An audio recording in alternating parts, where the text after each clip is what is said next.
মিনা-সান কনিচিওয়া। প্রিয় জাপানিজ ভাষা শিক্ষার্থী, লার্ন জাপানিজ বিডি ইউটিউব চ্যানেলের পক্ষ থেকে আপনাদের জানাই আন্তরিক শুভেচ্ছা। আমরা গত ক্লাসে করেছিলাম কাতাকানা পার্ট 1।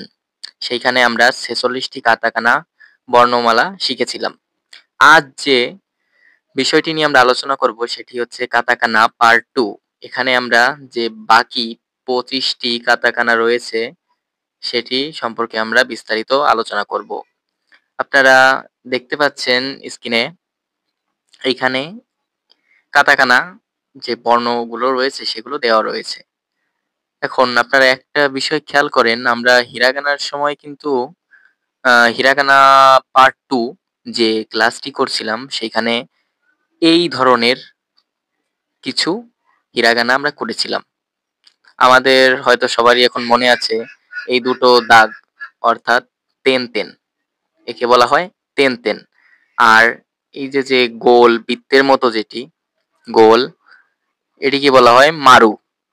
তো আমরা আগের যে হিরাগানা যখন আমরা করেছিলাম তখন আমরা জেনেছিলাম যে তেন তেন এবং মারু যখন কোনো বর্ণের সঙ্গে যুক্ত হয় তখন তার উচ্চারণটা বদলে যায়, মানে ভিন্ন উচ্চারিত হয়। যেমন এটা হচ্ছে আমাদের কাতাকানার কি ছিল, এখন এর উপরে যে তেন তেন দেওয়া হয়েছে এই কারণে এটির উচ্চারণ হচ্ছে এখন গি।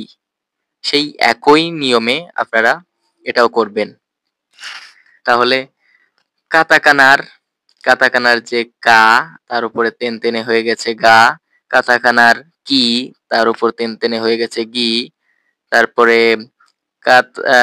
কানার যে ছিল কু, তার উপর যখন তেন তেন দেওয়া হয়েছে তখন সেটি হয়ে গেছে গু, এবং কে হয়ে গেছে গে, কো হয়ে গেছে গো, তারপরে সা হয়েছে যা, জি হয়ে মানে সি হয়েছে জি, সু হয়েছে জু, এবং সে হয়েছে যে, এবং শো হয়েছে জো। ঠিক একইভাবে আমরা নিচে দেখতে পাচ্ছি তা হয়ে গেছে এখানে দা। তারপরে যে চি ছিল, এটা কিন্তু চি, আমরা কাতাকানা ক্লাসে জেনেছি এটা চি। তো চির উপরে যখন তেন তেন হয়েছে তখন এটি হয়ে গেছে। এবং তসু, তসু আমরা কাতাকানায় শিখেছিলাম, এইটাকে বলা হয় তসু। সেটি এখানে হয়ে গেছে জু। এবং কাতাকানার সময় আমরা যে তে পড়েছিলাম ঠিক এইরকম, সেই তে এখন তেন তেন যুক্ত হওয়ায় হয়ে গেছে দে, এবং তো হয়ে গেছে দো। তারপরে ঠিক একইভাবে হা হয়েছে বা, বি হয়েছে যেটা হি ছিল সেটি, এটি ছিল হি, সেটি এখন হয়ে গেছে বি। এবং ফু বা এটা হয়েছে বু। ঠিক একইভাবে তারপরে যদি আমরা মারু, এই মারুটা যদি এখন আমরা পড়ি, এটা আমরা সকলে জানি যে মারুর একটি সারি, সেটি হচ্ছে যে হার, যে সারিটি সেটি হচ্ছে শুধু মারু যুক্ত হয় হিরাগানা এবং কাতাকানা উভয়ে। ঠিক এখানেও সেই একই বিষয়টি হয়েছে, যখন হা, হার উপর যখন মারু হয়েছে তখন হা হয়ে গেছে পা।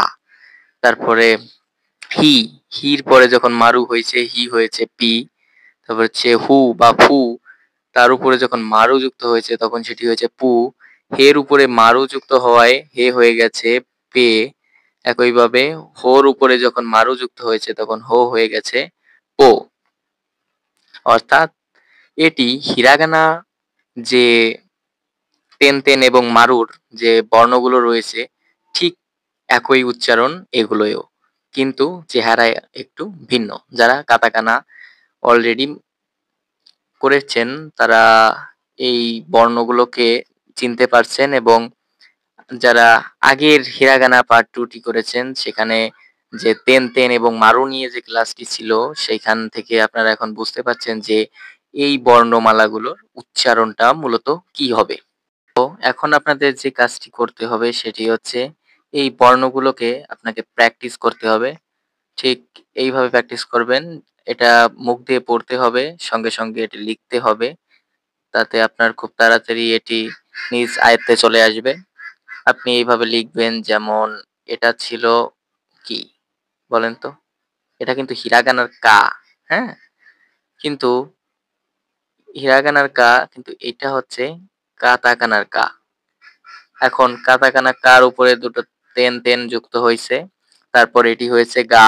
এভাবে এই যে আমরা গা, গা, গি, গু, গে, গো, যা, জি, জু, জে, জো, দা, জি, জু, দে, দো, বা, বি, বু, বে, বো, পা, পি, পু, পে, পো।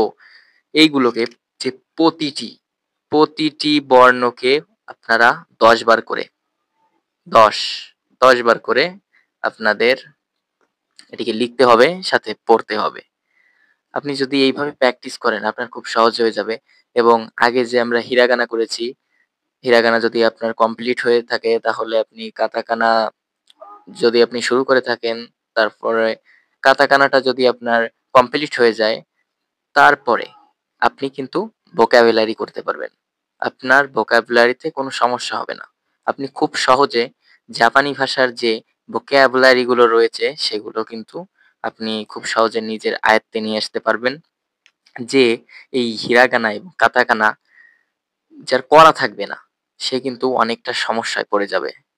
তার ভোকাবুলারি, গ্রামার, পার্টিকেলস, তারপরে আমাদের আছে কানজি, এগুলোতে কিন্তু প্রতিটা ক্ষেত্রে একটির সঙ্গে একটি সম্পর্কযুক্ত।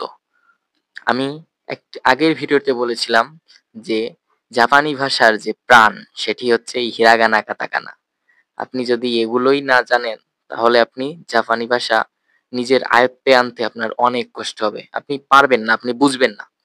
তাই আমি সর্বশেষ যে কথাটি বলবো সেটি হচ্ছে আপনি প্রতিদিন হিরাগানা এবং কাতাকানা নিয়মিত প্র্যাকটিস করুন।